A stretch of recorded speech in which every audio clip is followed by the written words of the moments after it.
Welcome to Valley Home Vibes, the podcast that's all about the sizzling hot real estate market right here in the Valley of the Sun. I am your host, GT Campanile, joined by a guest this time, Kevin Price, who's usually our co-host, and of course, Lauren Abbottball. And we also have another realtor guest, Ray Campanile. We're thrilled to have you join us today as we delve deep into the captivating world of real estate right here in Phoenix, Arizona.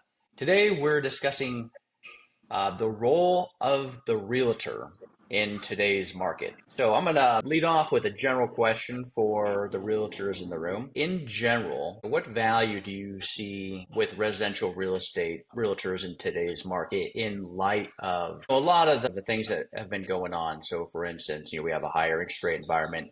We have affordability issues. We've got the commission lawsuit, which we'll probably get to more of.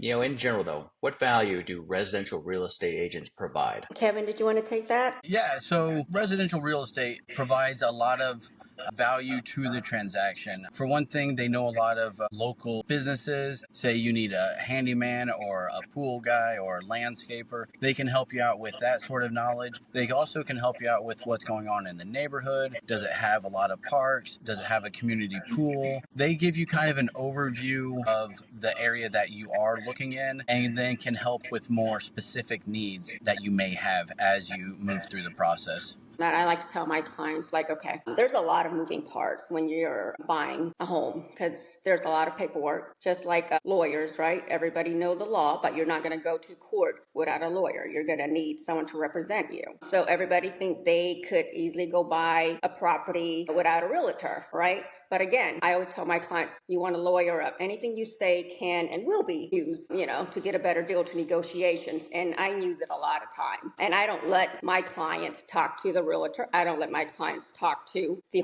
seller. And people don't know that, right? So whatever the sellers say, I'm listening in and I'm using that against you to get a better deal for my clients. So if you're going in there without a representation, you're screwed. And also, to put it bluntly. Yeah. And also, facilitating the legal rules, there's strict guidelines. Their disclosure. Not many buyers will know that, right? You don't know what the seller has to disclose. And if you're going in there bluntly, you could be screwed again because you have no clue what they need to disclose. They don't have to tell you anything. If you don't ask them, they don't have to tell you anything. So if you know what they have to disclose, you're saying, hey, this thing is missing. Hey, this thing is missing. And that's where I come in. So actually we had a good example of that is a simple mail key box, right? Those mail key, if they don't have those for the clients, that could cost the clients another $500 from $300 to $500 to drill because it's a federal property, right? You have to get permission to drill those boxes, to rekey those boxes, and it's also a lot of inconvenience for my clients. So we have that where the realtor basically trying to tell me,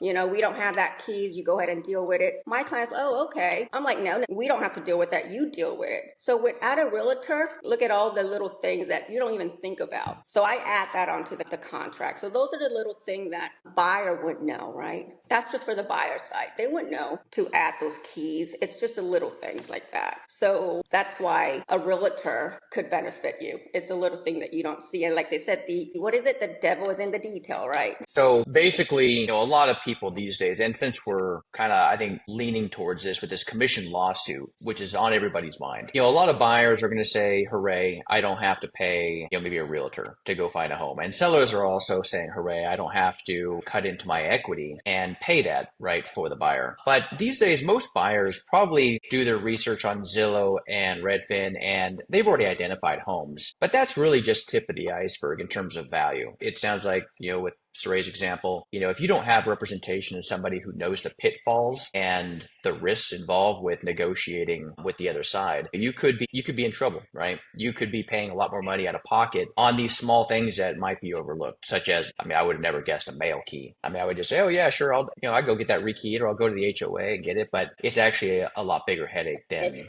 what you would think. Federal, yeah. And the post office does not carry extra keys for anybody.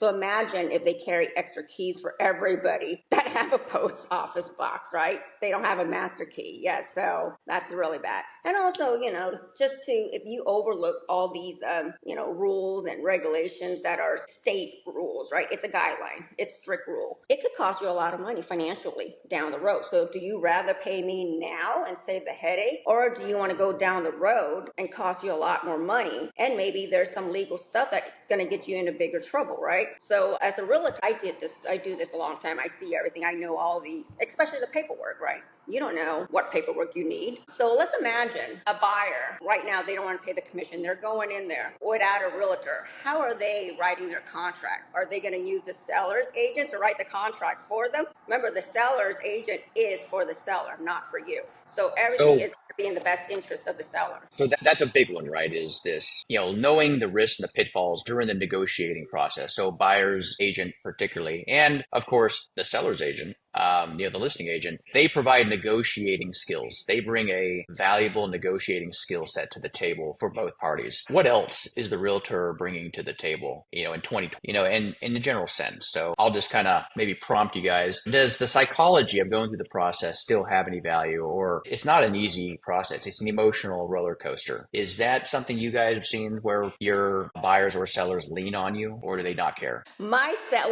buyer lean on me for everything, and even after the closing, like a couple months down the road, they still call me. And imagine if you don't have a representation, you have nobody to call when you're in the house. You're going to be alone after 3 months down the road, and there's stuff that you get from the mail. You have no clue what those are. Who are you going to run to? I mean, you're not going to come to me because you didn't pay me. So I think you might be referring to maybe some of the mail you get. There's a lot of Yeah. scams these days, and I know I get them because as a veteran, I get a lot of these VA mailers, and they look like they're from the Department of Veteran Affairs, but they aren't.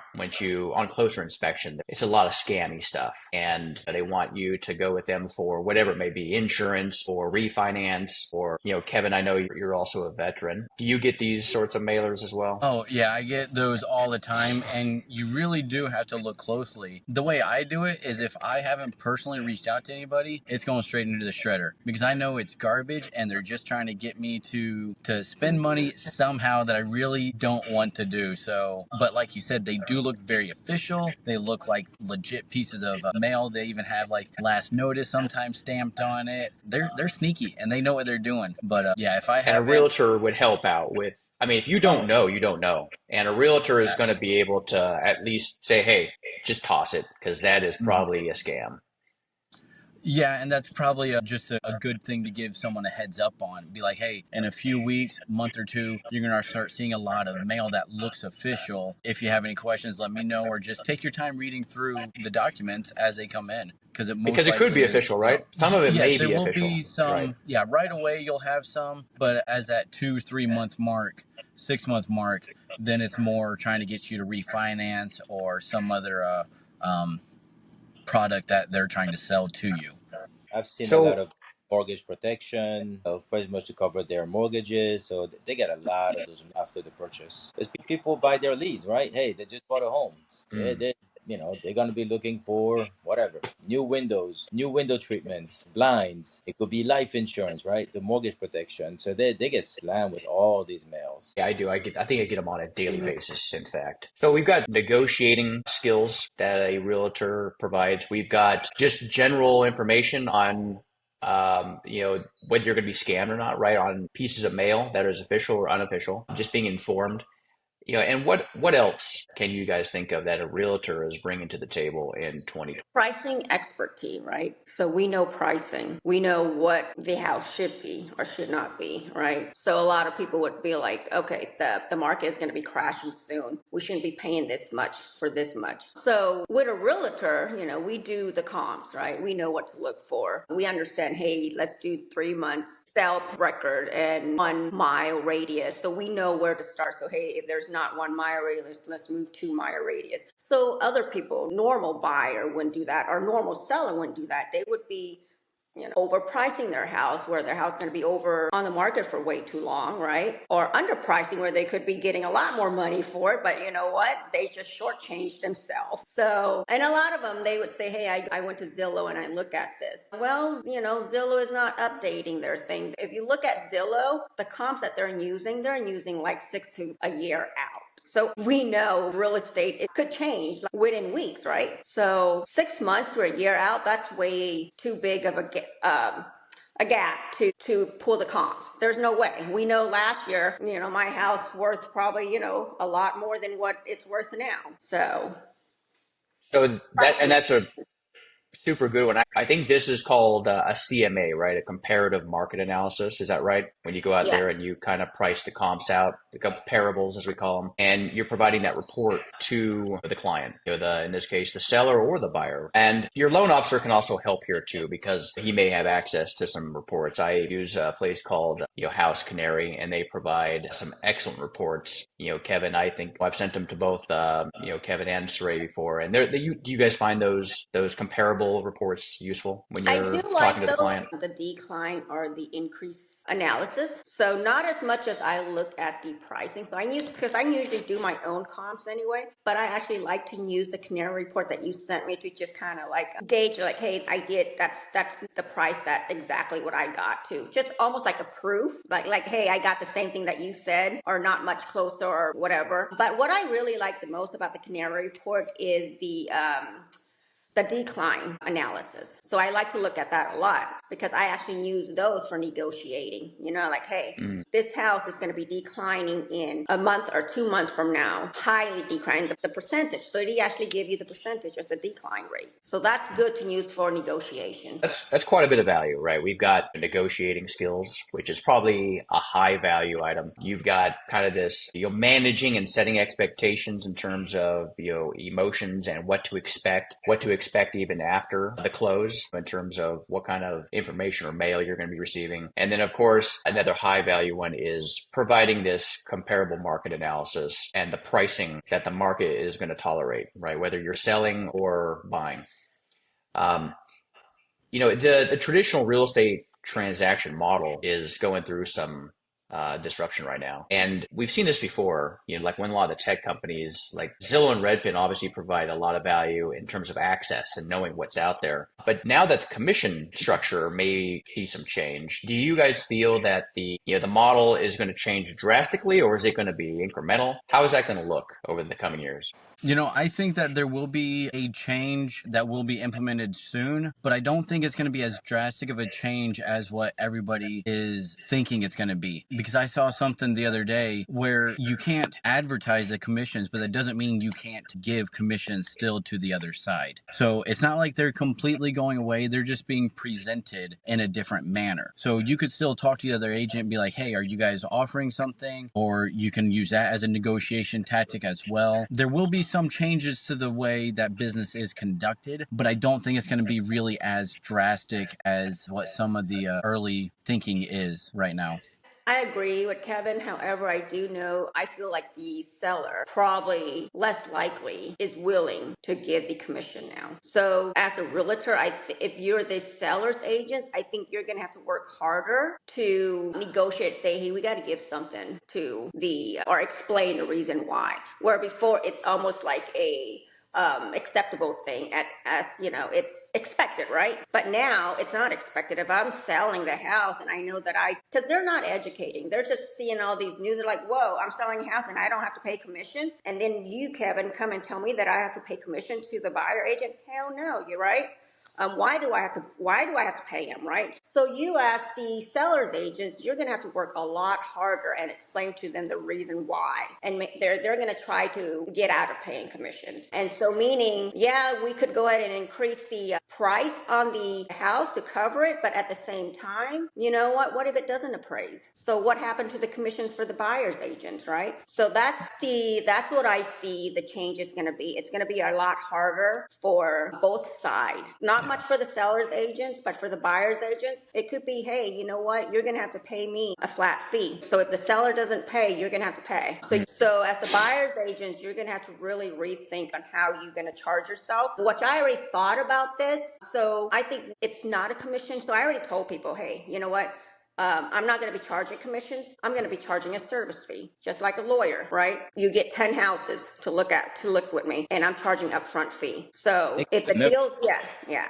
I think the And I, realtor, yeah, What was that, Laurent? I think Ray has a good point. It's also what you bring into the table, right? It's not just you, but you got a team of people, right? You're gonna be able to refer them a loan officer, an insurance person, you're able to refer them an inspection guy. Hey, I know this great. Right, so you got a whole team behind you.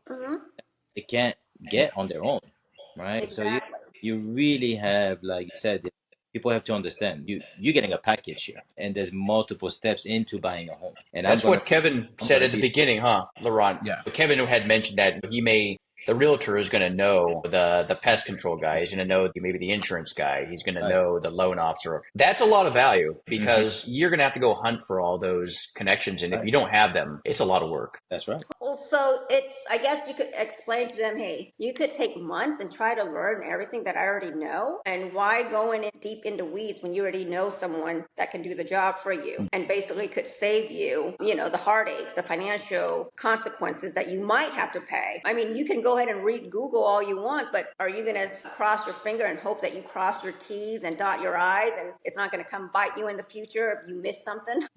Anything can be learned, right? You can probably, if you put enough effort into it, you could probably change out your air conditioning system in your home if you wanted to.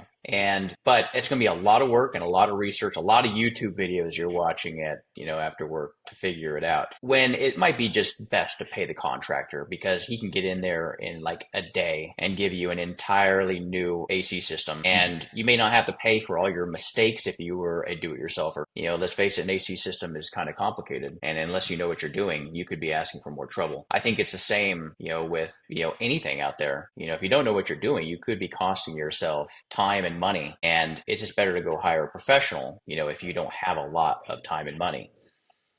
So I think that's a lot of value that we've already, mentioned that a realtor is bringing. And it sounds like with all that value and the pricing model that will be changing, Saray said it's called a service fee. Instead of like a commission now, because commission may suggest something of the past, right? It may suggest the older model. And going into this new environment, what do these models look like? Like, so how, like in the buyer's case, let's leave the seller aside for a moment because that seems a little more straightforward. The buyer, what kind of model are we looking at? Is it going to be, you do wait for the seller to convince, or the listing agent to convince the seller to offer something? Or is the buyer just going to advertise themselves to the market as, hey, you pay me a flat rate? What do these models look like now? So for me, like I said, I already trying to change the way my clients think of how they're paying me. So actually, I got one call me yesterday, which is a listing, and she's already asking about commissions, like what am I charging? So I'm already starting to work that in. Like I'm not charging commissions. It's called a service fee. So commissions, and I explained to her, it's education. It's all about education. Commission is like I'm working you for free, right? If the deal doesn't go through, I don't get paid. Do you think that's fair? She's like, oh, right. So I said, well, we're going to charge a service fee. I'm going to give you a package, so this is what I'm going to do for you. And this is what you're going to pay me. Right. But it's different, right? As a listing agent, in the sense that you're providing marketing know-how of the home versus like you're not running around with the seller showing that homes. would be for the seller, but I'm going to be doing the same thing for the buyer, right? So I'm going to have a package. Like what I'm going to do is I thought a lot about this. Like if we have a transaction, if there's a closing deal, I will credit that package that I was going to charge you with the at the end, right? But if I'm taking you out for months and you haven't found a house, you're paying me that money because it's a service fee. A flat fee, you're saying? Yes. Okay. And that comes with, like you stated, it might come with a certain amount of time, right? Of your time. Or it could be 10 houses, as you alluded to, that we're going to go look at on a weekend. I'm taking a check up front. So if I'm letting you sign, so if I've been getting a new buyer and they're signing an agreement with me right now, I'm collecting at least maybe 2 up front. And you'll credit that if you find that the first home is like, is the deal. You're going to credit. I'm cashing that check. But when you close with me, you could go ahead and deduct that $2,000 out of your closing costs for real estate. I'll deduct that, but I'm cashing that check. Then how do you get paid if as for your service as a realtor of That is my negotiating? service fee. So that is my service fee.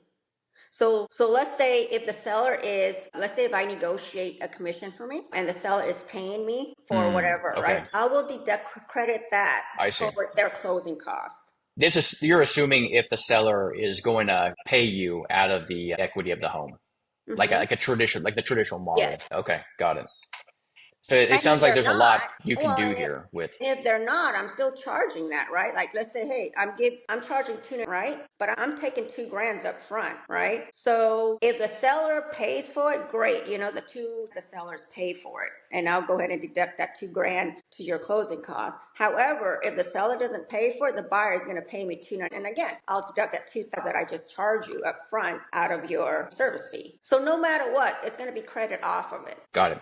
Okay, and this sounds like it's going to be determined, right? Because we haven't seen how the market will actually respond yet. And I know that there is a date this summer, I believe. Does anybody know when the official process that the new regime goes into effect? The new pricing model? Well, Is it it's July 1st. July 1st Everything, this yeah, summer? July 1st is the hard date that everything is, Okay. go exactly. The commission is So gone. second half of 2020, the new pricing regime, let's say, or the new market model for realtors will be going into effect. And I've already heard at least feedback in the market that some states or even some brokerages have already initiated the California, paperwork. they've been doing that way before. Okay. So, Not so much here in Arizona yet, I'm guessing, right? Because yeah. maybe the market's still just moving along at a pretty good pace. I'm not sure why that is. California is always they're a trendsetter and maybe even a little more innovative than many places. But I want to shift gears because there's a lot more that the realtor provides and there's still disruption in other areas. For instance, I think a lot of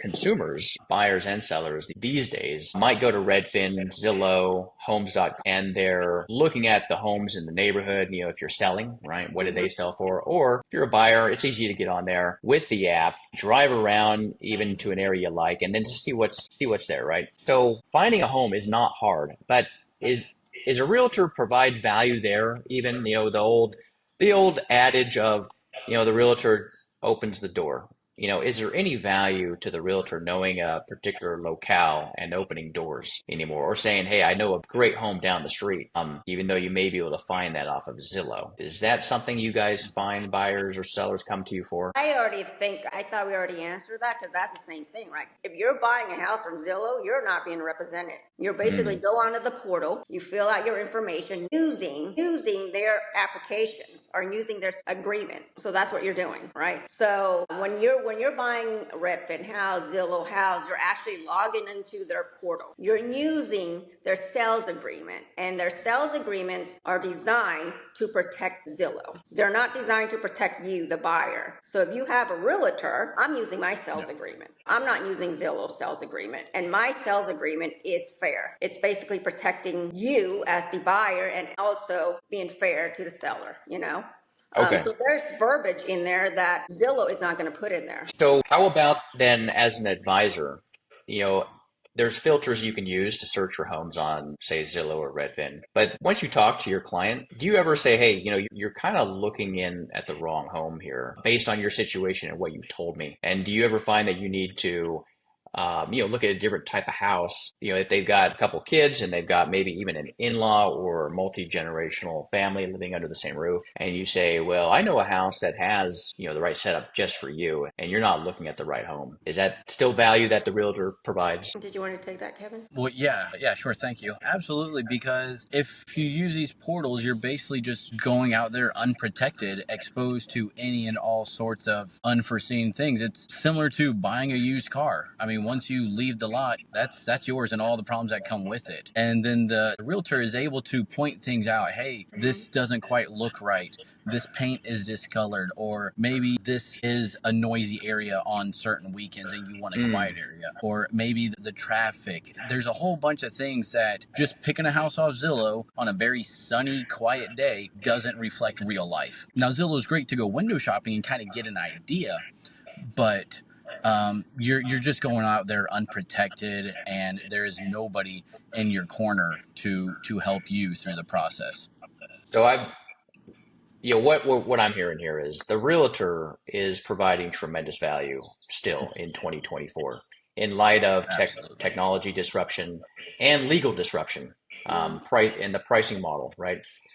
So, we've talked about negotiating. I think that is a really high value, service. The advisory part, providing a comparative market analysis and knowing what the current pricing is in the market, high impact. And then these little, like what I would say, softer things that people may or may not rely on a realtor for, but leading them through the process, watching out for the pitfalls, the emotional roller coaster, as we call it, knowing what to expect on the back end in terms of information and mail that you may receive. I think that the role of the realtor is probably not going to change a whole lot in terms of these things. The high value is still going to be there. But what I do see is a lot of the stuff online does not convey that. They're conveying that everything is going to be turned upside down and that a lot more power is going to be in the hands of, say, the buyer and the seller, which I think is true. But I think the service, in terms of what the realtor provides, probably more valuable than ever. Probably more valuable going forward than looking back, I would say. Is that your assessment, your final assessment? Yes. So go piggybacking on, Kevin with the Zillow thing. Remember disclosure to disclosure. I think the biggest thing that the realtor provide is disclosure. Like, yes, you can go ahead and look at houses at Zillow, Redfin, right? But there's no disclosure. A realtor, we can demand disclosure, like the seller's listing disclosure and stuff like that. So like, hey, what's up with the roof, right? They could just, or the insurance policy that they have to disclose. It's like a buyer wouldn't be able to ask for all that, right? You wouldn't know if you're just going into Zillow. And for me, a lot of my clients, they use Zillow a lot, and I do encourage that. I know it's crazy. I do encourage them to use Zillow because it gives them an idea, and it gives me an idea of what kind of home they want. So they go into Zillow, send me the home, and even now. So a lot of the houses that I take them out to go look at are houses that they find on Zillow, right? But once I get that address or the Zillow listing, I can go in to our database, which is the MLS database, and I could see everything more than, like the ID of the, like basically everything there is to know about the homes, right? And I could look at stuff like, hey, this doesn't look like right. Hey, let me call these sellers agents. The buyer doesn't know how to do that. They just look at Zillow. Yes, it's a great place for them to look at it, and I encourage them to use it, but at the same time, you have to dig deeper. They're not going to be able to dig deeper into the property. Like, what And is they this may not house? have the time to do that as well. Or they don't know So, what they're looking at. yeah, A lot of time it's presented to them, but they don't know mm, what they're looking they don't at. know what they're reading. Yeah, Makes so a lot of our sense. job as a Yeah. realtor, we comprehend and explain, right? That's what we do. We basically tell them, this is what you're looking at. I know you're seeing it, but you're not understanding. They're not understanding it. So you as a realtor need to explain to them, this is what this thing means. This is what it meant. So, And this, right?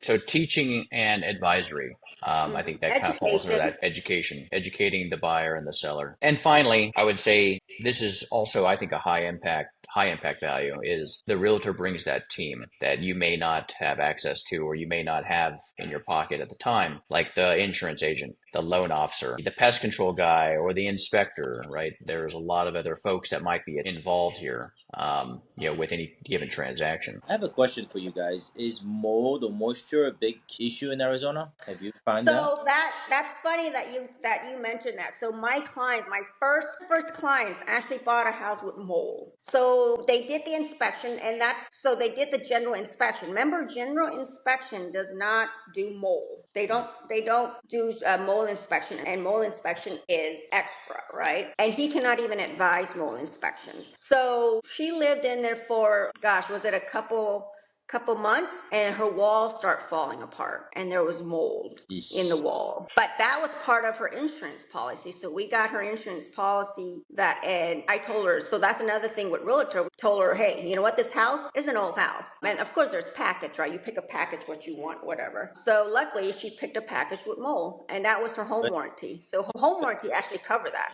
So I told her to pick a home warranty that covered mold. And usually people don't even think of it, right? But yeah, she didn't really, because she didn't understand what mold was. She didn't even think, like, the general inspection didn't see it. It should be good. Maybe not an issue. Yeah, Yeah. not an issue. But I told her, you know what? To be safe, this house is an old house. It's not that much more. A couple. I pay for it. So I paid for my client's home warranty. So I said, this is what I'm paying, but it's a little bit extra. You go ahead and pay the extra for the mold protection. You're protected, right? And luckily we did that because, like I said, 3 months later, her whole wall fell out and the home warranty covered everything. Not So it many sounds like another companies. perk from the Yeah. realtor is they might pick up your home warranty. I can tell you, not many insurance company will cover mold. You have to have an extra coverage for it. I know State Farm will not cover it. They'll cover everything else, but anything that has to do with the mold, you're on your own. Home warranty. So her home warranty covers that. Oh, home warranty. Okay. Yep. Yeah. Yeah. But again, she had to pay extra because I cover $500 for my client's home warranty. And that's usually in the mid grade. So if they want anything extra, they would have to come up with whatever, pay the difference. But I do $500 off the bat. So that's a wrap, folks. I think we just listed a ton of value at the realtor still bringing in 2020 in light of everything that's going on, whether it is providing the negotiating skills, bringing the team that's going to be part of the real estate transaction, paying for warranties, doing a comparative market analysis and letting you know what the pricing or what the market's willing to tolerate in the market. 2024 looks like it's going to be a disruptive year, but the realtor will still be playing a big role. And for those who stay in the industry, which we do hope everybody finds success in it from the realtor point of view, I think there's going to be a lot of fallout. But those who stay, you're still going to have a good career and probably a very rewarding career, and you'll still be able to make a living. So if you have any questions about buying or selling a home, please reach out to us using the contact info below. Lastly, please don't forget to click the like button and subscribe. I'm GT signing off from Valley Home Vibes. All right. Good day.